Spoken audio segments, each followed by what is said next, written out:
In the long night of the Antarctic winter, a photographer's flash illuminates a haunting sight.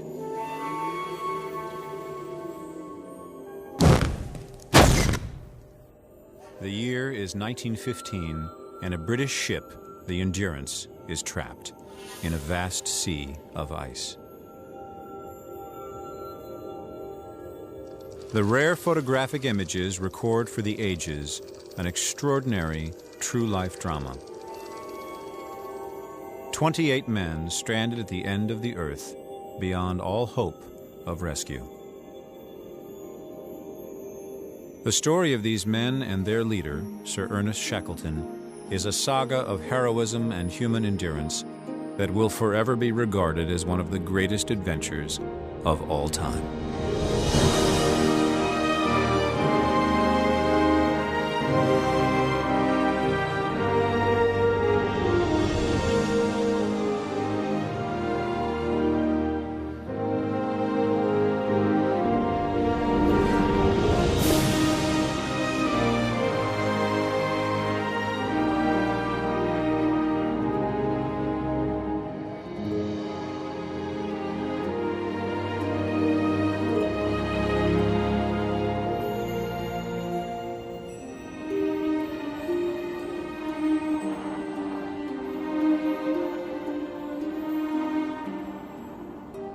Surrounded by immense ice floes, gripped by perpetual cold, no place on Earth is more hostile to life than Antarctica. As forbidding as a distant planet, it was the last continent reached by explorers.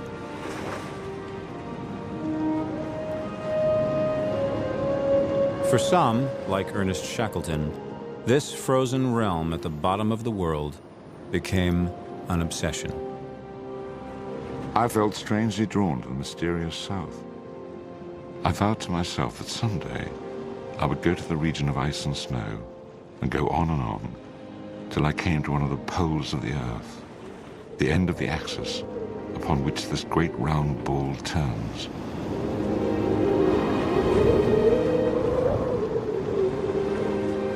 Shackleton attempted to reach the South Pole twice, only to have it claimed first by others.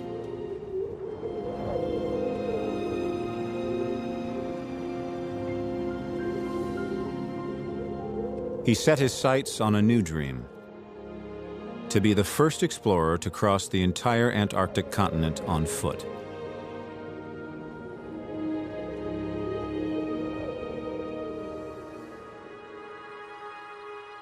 But exploration here was unlike anywhere else. The early explorers encountered winds of nearly 100 miles per hour and temperatures that plummeted to minus 70 degrees.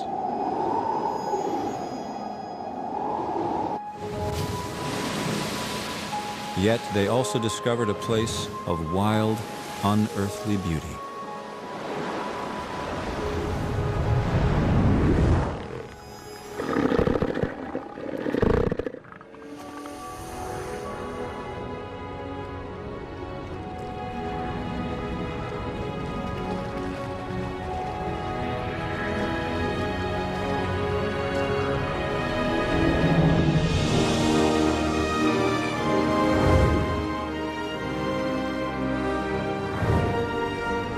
For Shackleton and others who ventured south, the gateway to the Antarctic was a remote island of rock and ice called South Georgia.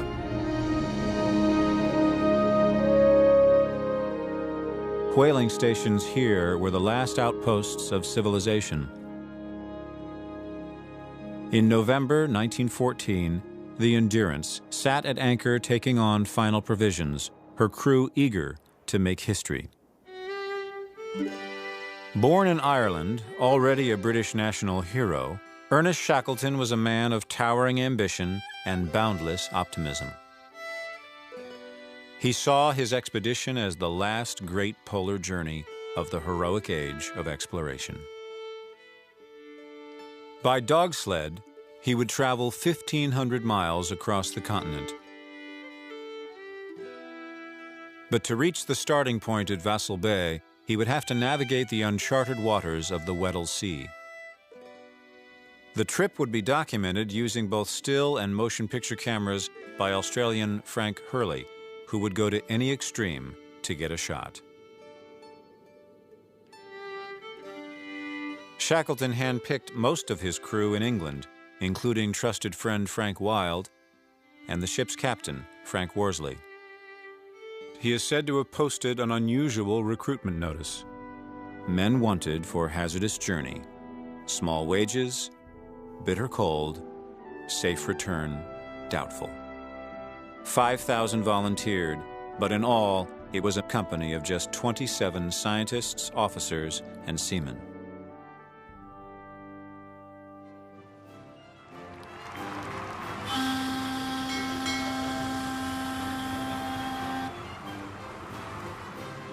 But the men were not the only passengers aboard the Endurance.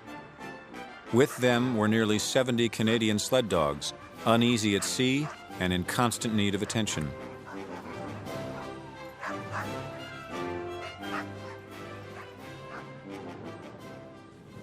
Despite warnings from the whalers that ice conditions were the worst in memory, they set out from South Georgia on December 5th, 1914. As land receded, they lost all contact with the outside world. Only 2 days later, they encountered ominous signs. Unexpected patches of sea ice and enormous icebergs.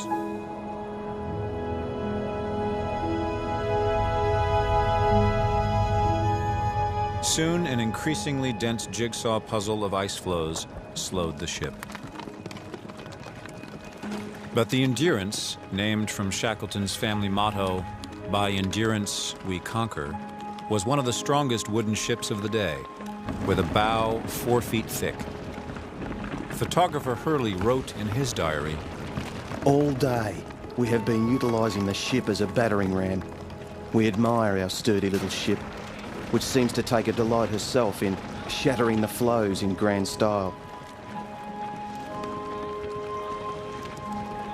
For 6 weeks, the Endurance battled the ice, dodging floes or smashing through them. There was little concern among the men. Shackleton had their unshakable confidence. To them, he was the boss.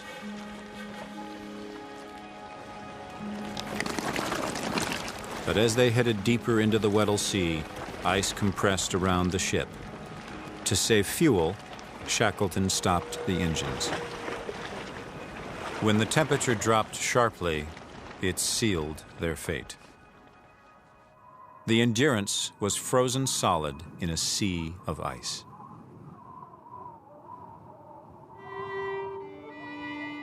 The ship's carpenter, Chippy McNeish. We tried to cut away the ice, but it was no use. That would not give us much chance of ever getting away. They were trapped, alone, with no means to contact the outside world for help. The ship's doctor, Alexander Macklin. Shackleton showed one of his sparks of real greatness. He did not show the slightest sign of disappointment. He told us simply and calmly that we must winter in the pack. When the ice broke up in spring, they would sail on.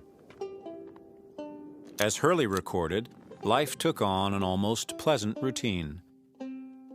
Like schoolboys, they occupied themselves with games.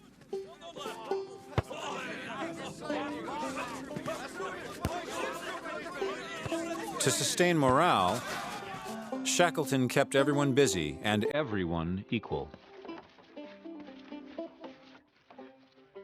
Well supplied for their Antarctic crossing, they had sufficient food and warm clothing.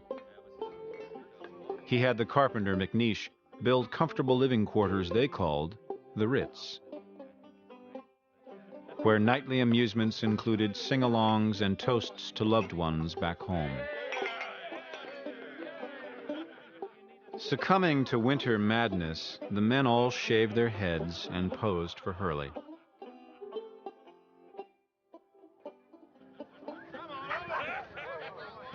The sled dogs became their companions and a source of unending entertainment.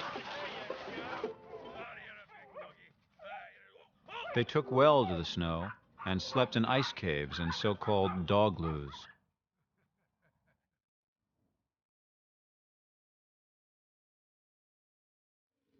Shackleton inspired a sense of camaraderie. He conveyed to his men, strength lies in unity. Unity that was about to be tested by catastrophe. As spring approached and the ice continued to move, it did not free the Endurance, but instead began to crush her. Photographer Hurley. The ship shrieks and quivers. Windows splinter. Deck timbers gape and twist. Shackleton confided to Worsley. The ship can't live in this, Skipper. It's only a matter of time. What the ice gets, the ice keeps. Shackleton realized the Endurance was going down. He gave the order, abandon ship. They salvaged what was vital, leaving behind their most precious belongings.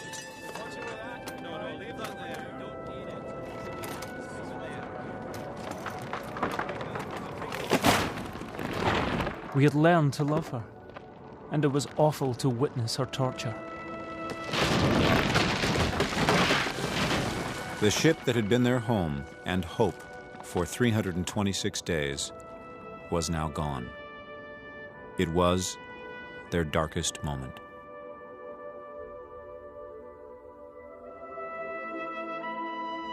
They were now forced to camp on the ice. As always with him, what had happened had happened. Now this was in the past, and he looked to the future. His dream now dashed, Shackleton set a new goal: to save every life. Twice they made exhausting efforts to march to safety, hauling the lifeboats, but the ice proved impassable. They could only hope that the ice floe beneath them would drift closer to land.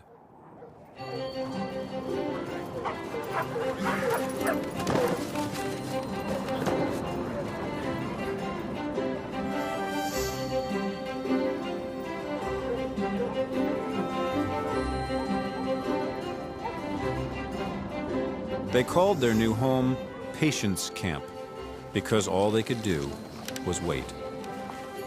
Captain Worsley. All we seem to think of now is food. We're ready to eat anything, especially cooked blubber. Days turned to months. Food was rationed. First Officer Lionel Greenstreet. The food now is pretty well all meat. Seal steaks, stewed seal, penguin steaks, penguin liver, the latter being very good indeed. Shackleton's every waking hour was devoted to holding his men together. As the story goes, when Greenstreet spilled his cup of milk, nearly weeping, the others silently refilled it from their own. To prompt much-needed laughter, Shackleton and Worsley danced. Officer Thomas Ordelise. That's Sir Ernest all over. His unfailing cheeriness means a lot to a band of disappointed explorers like ourselves. He's one of the greatest optimists living.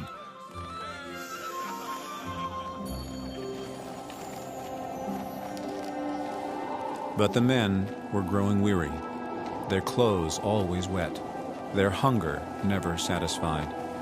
McNeish.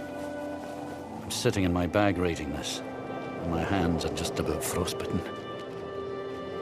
It is hard lying down every night, cold and hungry.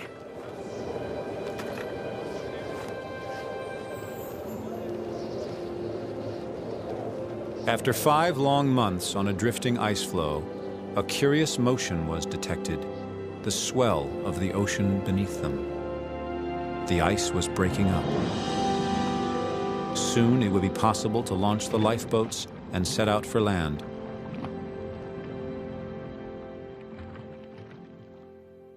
Captain Worsley calculated they had drifted 600 miles toward the Antarctic Peninsula and islands at its tip. They hoped to reach supplies stored at Paulet Island. Their last possible landfall was Elephant Island. Shackleton faced a life and death decision. If they left too soon, they could be crushed by ice. Too late, swept hopelessly out to sea. Finally, the time was right.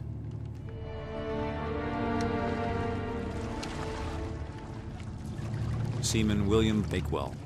Our first day in the water was one of the coldest and most dangerous of the expedition. The ice was running riot. It was a hard race to keep our boats in the open leads. We had many narrow escapes from being crushed, and the larger masses of the pack would come together. The men had been trapped on ice for 15 months. But their real struggle was just beginning. Captain Worsley. The northwest wind turned the snow to sleet and rain, which froze on men and stores, making us wet, cold, and miserable. Their clothes became icy armor. Their hands froze to the oars.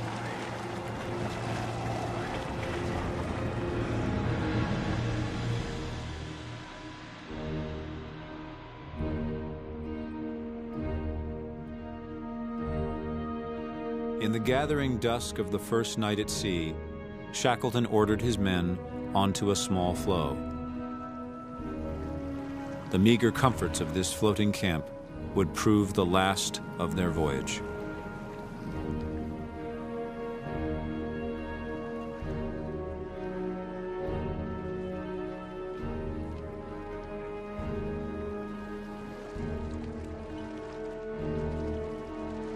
Among floes too small for a camp, they were now confined to the crowded boats day and night.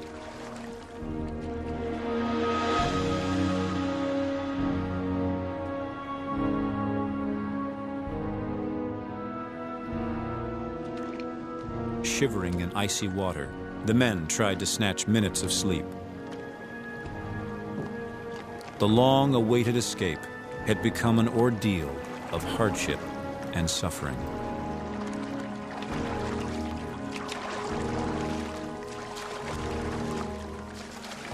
On the fourth day, under hazy sunshine, Worsley balanced against the mast and took the first navigational sight the weather had allowed.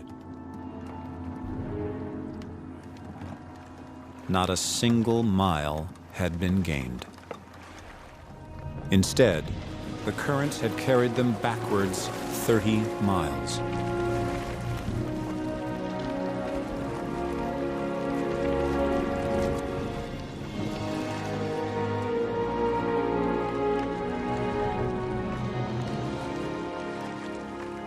Most of the men were now looking seriously worn and strained. Their lips were cracked, and their eyes showed red in their salt-encrusted faces. Obviously, we must make land quickly, and I decided to run for Elephant Island. Shackleton was now racing for the very lives of his men.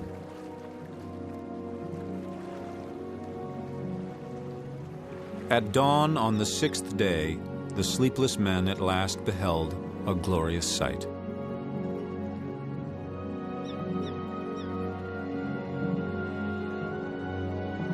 Ahead, they could see the harsh glaciers and icy mountains of Elephant Island.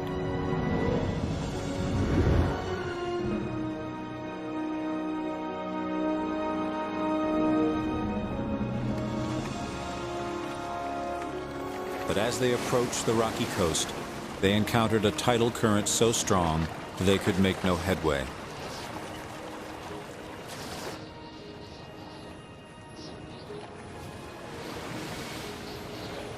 There would be no landfall after all, but another night in the pitching boats.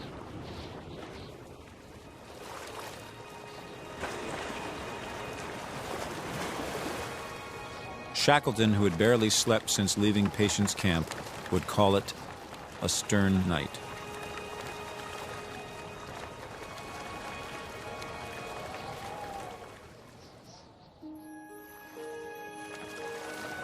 When the seas finally calmed, they rowed along miles of coastline, searching for a safe refuge.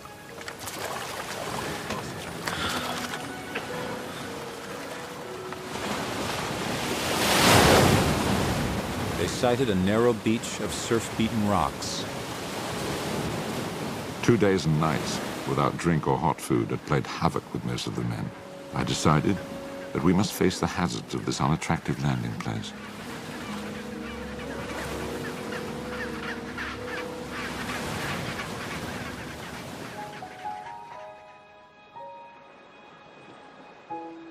They had spent 7 fearful days on the open sea, 170 days drifting on a floe of ice, and 497 days since last setting foot on land.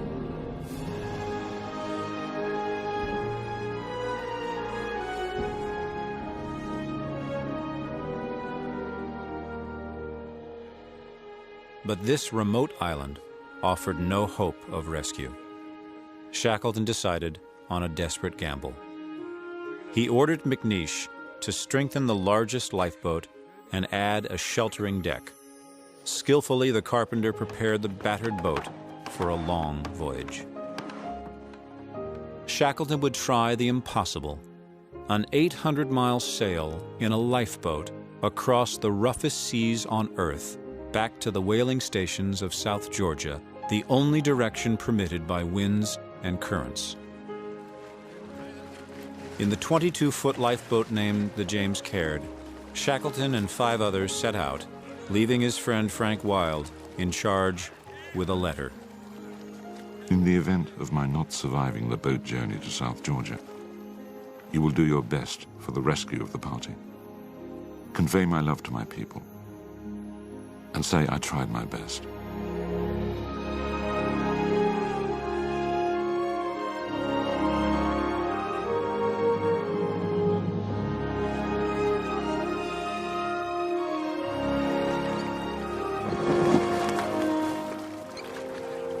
The Caird set out on a day of rare sunshine that made the waters sparkle and dance.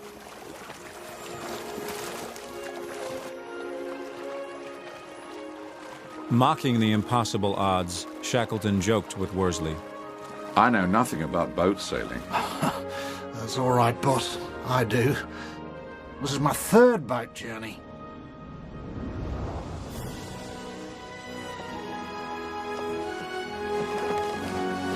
The routine was 3 men on deck and 3 men in bags deluding themselves that they were sleeping. Going below the canvas decking was a dreaded ordeal. The waterlogged space was only 5 by 7 feet.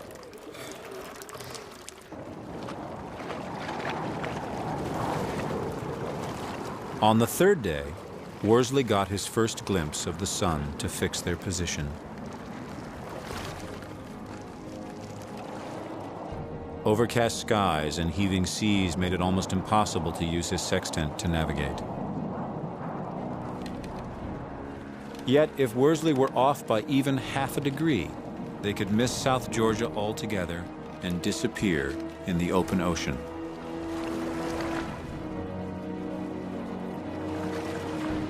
The seas began to rise. Winds blew into gales.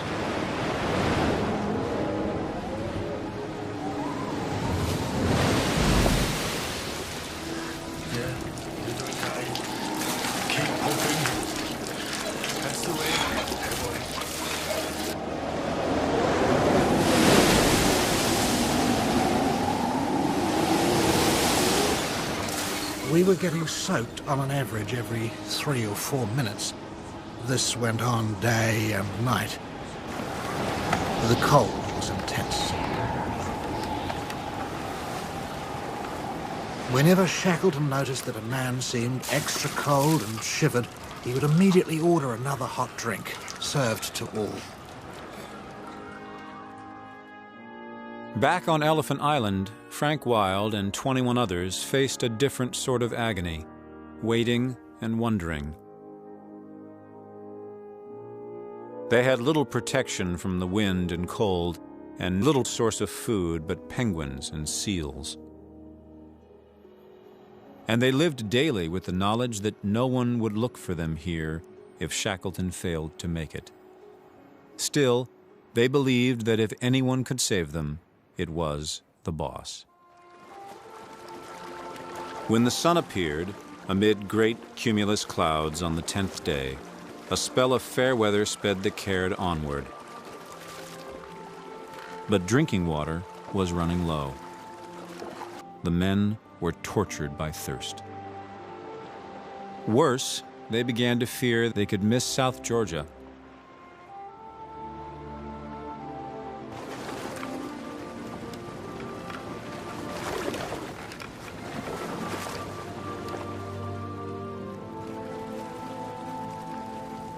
The boat had been damaged by the gales and was leaking badly. Yet, a promising sign appeared.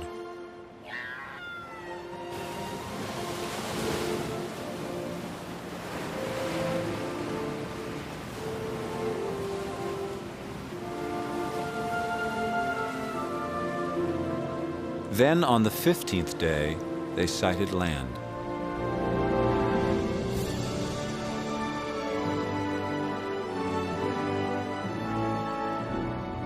Across 800 miles of storm-tossed seas, Worsley had somehow found South Georgia. We looked at each other with cheerful, foolish grins. The thoughts uppermost were, we've done it.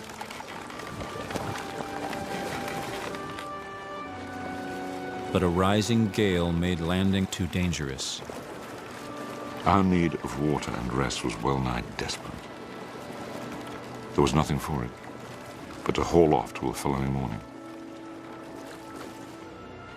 During the night, nature played a cruel trick. Not merely a gale, but a full-force hurricane. Shackleton feared the end was at hand.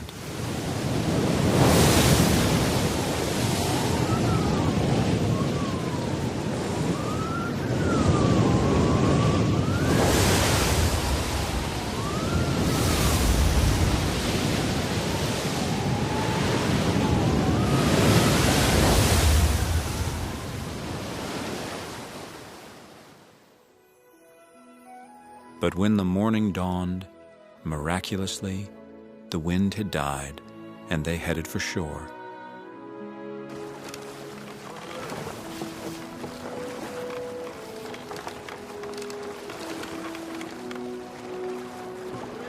In the years to come, their voyage in the Caird would be judged one of the greatest open boat journeys ever accomplished.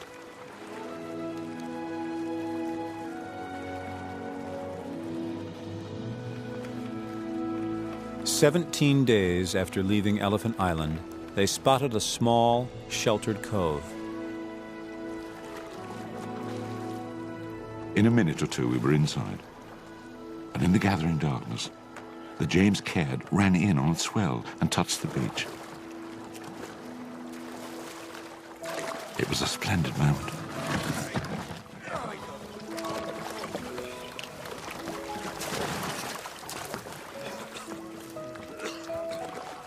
But their boat was too damaged to go further.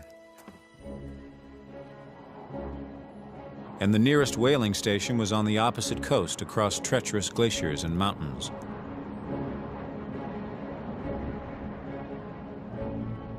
Shackleton had no choice but to attempt crossing the uncharted interior on foot. With wood screws from the lifeboat fastened to their boot soles, wearing threadbare clothing, Shackleton, Worsley, and Second Officer Tom Crean set out on a non-stop march across South Georgia.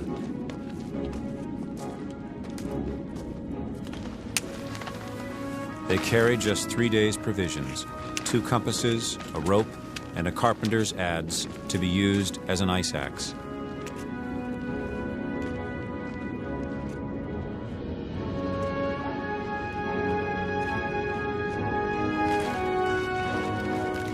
They had no idea what perils lay ahead. No one had ever made this crossing of nearly 30 miles over rugged crevasses and peaks.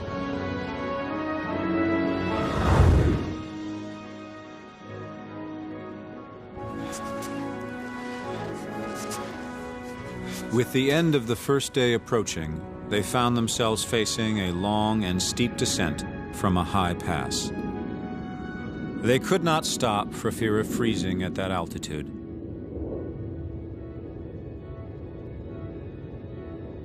Shackleton remained silent for some minutes, thinking. I don't like our position at all. Got to take a risk. Are you game? We'll slide. We seemed to shoot into space. For a moment, my hair fairly stood on end. Then, quite suddenly, I felt a glow. I was actually enjoying it. In only a few minutes, they had descended almost 2,000 feet.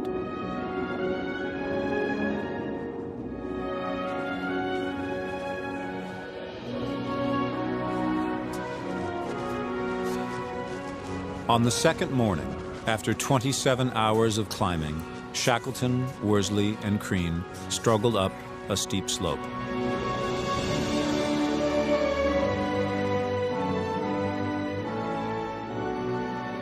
They believed that across a range of mountains to the east were the whaling stations of Stromness Bay. If they were right, a work whistle would sound at 7 o'clock. In intense excitement, we watched the chronometer.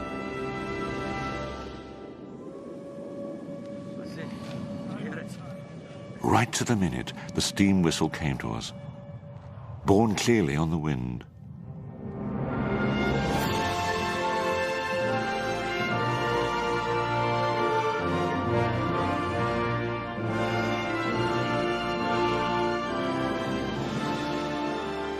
It was the first sound heard from the outside world in 17 months.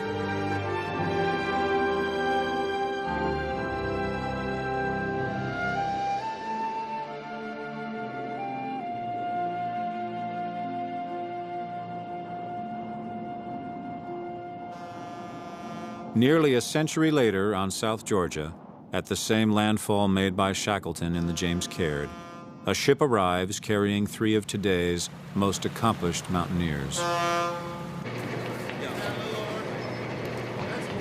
Stephen Venables, Conrad Anker, and Reinhold Messner, who himself achieved Shackleton's dream of the first Antarctic crossing on foot.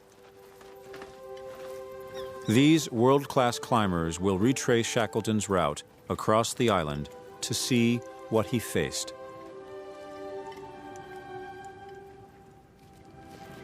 All share the same motivation. Ernest Shackleton has long been their hero. Stephen Venables. I just hadn't realized the sheer scale of it. They covered so much ground, such complicated ground.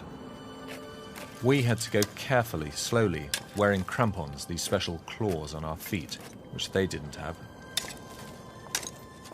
These climbers have scaled some of the highest peaks in the world, yet South Georgia proves a more difficult challenge than expected. Conrad Anker. Initially I thought, well, it couldn't be that hard. They did it in 1916, and they did it with leather boots and an old rope. But we encountered a complete maze of ice towers and crevasses running in all different directions. Reinhold Messner. When Shackleton and his men did it, snow bridges covered these crevasses, but they could have fallen through at any time. They were in a totally unknown world. They didn't know what to expect.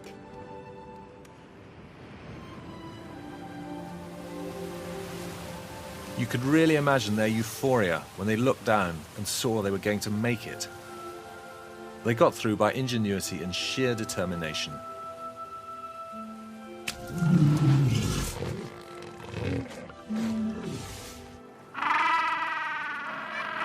We did the crossing in 3 days as fit, well-fed climbers, and it was hard work. They did it in 36 hours without rest, their feet still numb from the boat's journey. Given the condition they were in and the difficulty of the climb, it's phenomenal they were able to do it at all. There aren't many stories of human endurance that compare to this one. Shackleton converted his disappointment into an incredible odyssey of survival and turned failure into triumph. As the story goes, Shackleton and his men were led by an old Norwegian whaler to the station manager's home, their faces gray with blubber smoke, hair matted with salt. "Who are you?" asked the manager. The man said quietly, "My name is Shackleton." The manager turned away and wept. The worst was finally over for Shackleton, but his every thought was with the men he left behind.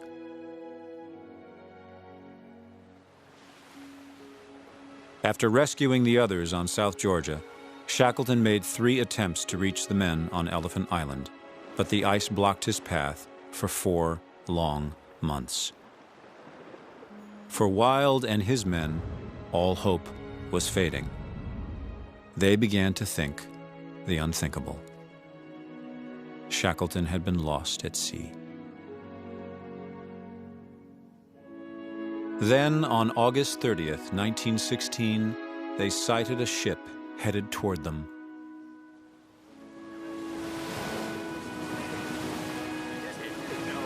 When the boat was within hearing distance, they called out in unison,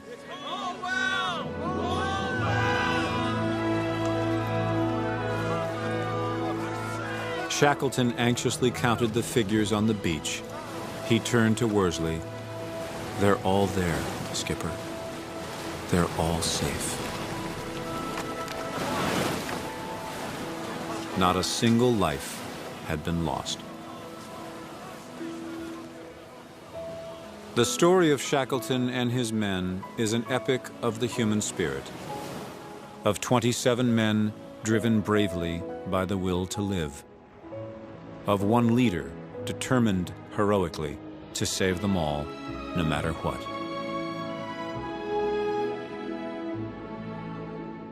Shackleton would later write, "In memories we were rich.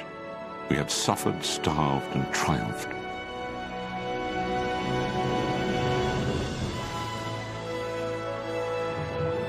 We had seen God in his splendors, heard the text that nature renders. We had reached the soul of man.